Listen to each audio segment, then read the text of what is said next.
Now, this past Saturday, the University of KwaZulu-Natal saw a new Vice Chancellor being appointed.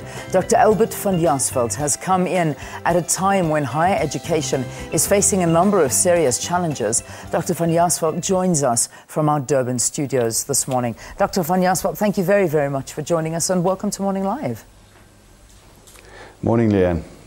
Congratulations on your appointment. I'm sure it's a massive accolade to you. Did it come as a bit of a surprise, or it's something I suppose maybe you've worked very hard to and we're expecting it in a way?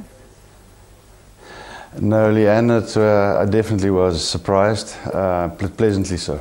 Good. Well, we're very happy for you and we wish you the best of luck going forward. How do you actually intend to deal with the ongoing challenge of providing tuition loans for students? I think that's one of the biggest issues, but how is it that you're hoping to help? Leanne, I think Vice Chancellors around the country are putting their heads together around this issue, but the reality is that it's not something that the universities can resolve by themselves. I don't think it's something that the Minister of Higher Education and Training can resolve by himself.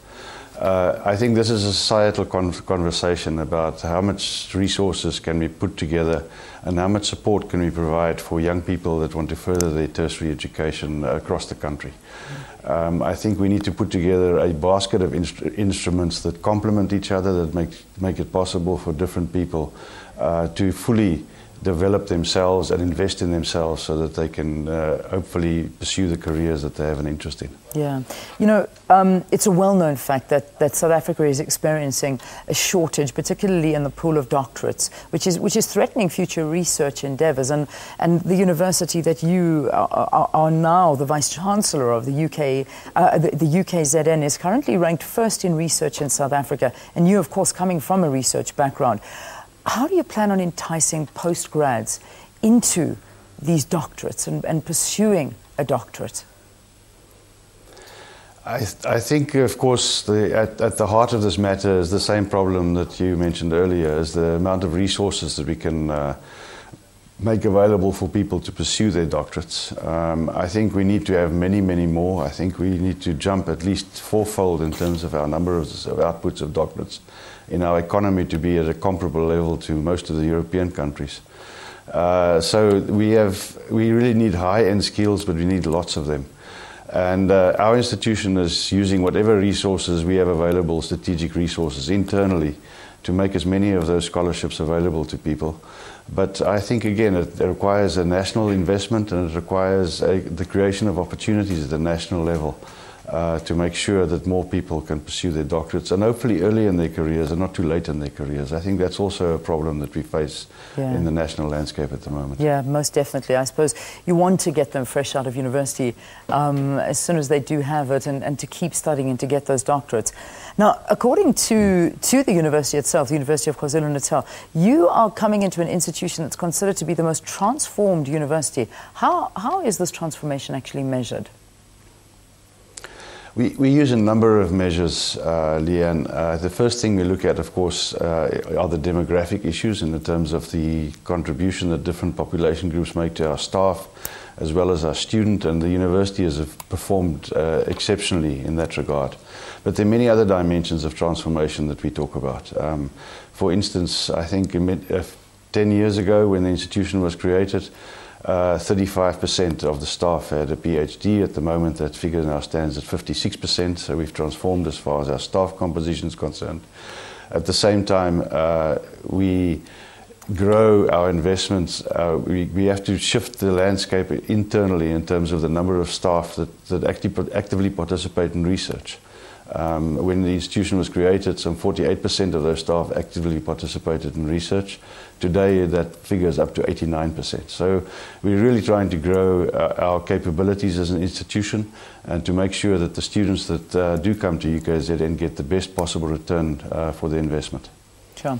Now, I mean, at the beginning of the year, student protests became the order that we see every year. You've expressed your concern, your commitment to fight for approaches and resources to help students, particularly the underprivileged students. I know we began the interview speaking about the challenge of providing tuition loans for these students, but these protests that we saw, how do we avert them in future and give this assistance? I think that we have to understand that these protests are driven not necessarily by what happens on campuses. It's driven by a national political agenda which revolves around access to tertiary education at the end of the day for people that want to pursue those opportunities. And I think this is why it's difficult for institutions to resolve this. Let me just first of all say that the students have the right to protest and they should continue to exercise that right when there are things that they're unhappy about. I think for us that's the nature of the protests that are a little bit destructive and disruptive, and it results unfortunately in making life more difficult for people that are trying to raise funds for those particular purposes, because sometimes those funds go elsewhere when violence is part of the process. Yeah. Just finally, and I think one of the big issues is that you do find that a lot of students go into universities and they acquire degrees that are neither beneficial to them or for the needs of South Africa and the job market, and they'll end up roaming the streets even though they are degreed, and that's a big problem. How do we change this dynamic and perhaps offer a little bit more advice and study advice to students moving into the universities?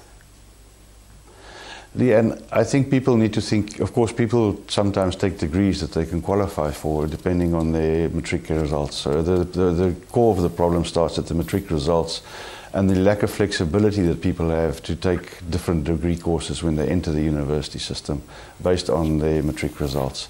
But I do also think that we have to, the reality of course is that it depends on the kind of qualification that you take. You know, people talk a lot about unemployment for graduates, and those are people generally that have a post-tertiary qualification. But if you talk about university graduates, the unemployment figures drop to 5%, which is precisely what you find internationally. So I always try and encourage people to make sure that you take a real university degree qualification, if at all possible.